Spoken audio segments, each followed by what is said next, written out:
সেকুলাররা ইসলামপন্থীদের উত্থানকে সবসময় ধর্মীয় উগ্রবাদের দৃষ্টিতে দেখে। এখন আমার কথা হলো, এই যে আসিফ মাহমুদ সজীব ভুঁইয়া কিছু এই গতকালকের যে সাক্ষাৎকারটা আসলো, এতদিন এটাকে হাইড করেছিল, সে কি বলছে, আমাদের তো এমনকি সশস্ত্র অভ্যুত্থানের প্রস্তুতিও ছিল। 5 তারিখ যদি আমরা সফল না হতাম, হয়তো আমরা অস্ত্র তুলে নেওয়ার ঘোষণা দিতাম।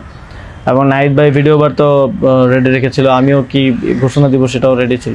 যে এই ছাত্র আন্দোলনকে কেন্দ্র করে যখন দফা 1 দাবি 1 হয়ে গেছে, তখন শেখ হাসিনা যদি পদত্যাগ না করতো, তখন বিষয়টা গৃহযুদ্ধের দিকে আগালে তারা অস্ত্র হাতে তুলে নিত, এবং তাদের কমিটমেন্ট ওইভাবেই ছিল। বিভিন্ন রাজনৈতিক দলদের সাথে তাদের ওইরকম কথাবার্তা ছিল।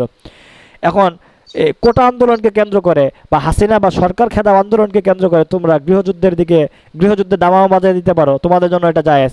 তোমরা অস্ত্র হাতে তুলে নিবা, তোমাদের জন্য এটা জায়েজ। আর ইসলামের উত্থান করার জন্য কেউ যদি চিন্তা করে যে আমরা অস্ত্র তুলে নিব, ওইটা নাজায়েজ হয়ে যায়, তোদের কাজও তো নাজায়েজ ছিল, তো তোরা তো নাজায়েজ কাজের উপর দিয়ে আসছস। এই জন্যই তো বলি আমরা, তোরা মবের উপর দিয়ে আজকে মব প্রতিহতের নামে তোরা ইসলামপন্থীদেরকে রুখে দেস, বাটপারি বাদ দে। এই জন্য এগুলা ভাই মানে সেকুলারদের কোনো আদর্শ থাকে না।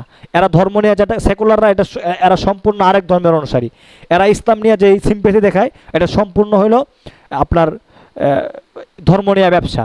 আপনি ইসলামের উত্থান চান না, ইসলামের খেলাফত কেউ চাচ্ছে, ইসলামী ইমারা চাচ্ছে, শরিয়ার আইন চাচ্ছে, তাকে আপনি ইসলামী জঙ্গিবাদ বলছেন, উগ্রবাদ বলছেন। আবার আপনি ধর্ম নিয়ে সিম্পেথি করান। আপনার ধর্মটা কি? আপনাকে সেটা নিশ্চিত করেন। আপনার ধর্ম যদি ইসলাম হয়, ইসলাম তো একটা ইসলামী রাষ্ট্র চায়, ইসলাম তো শরিয়া চায়, শরিয়ার আইন চায়।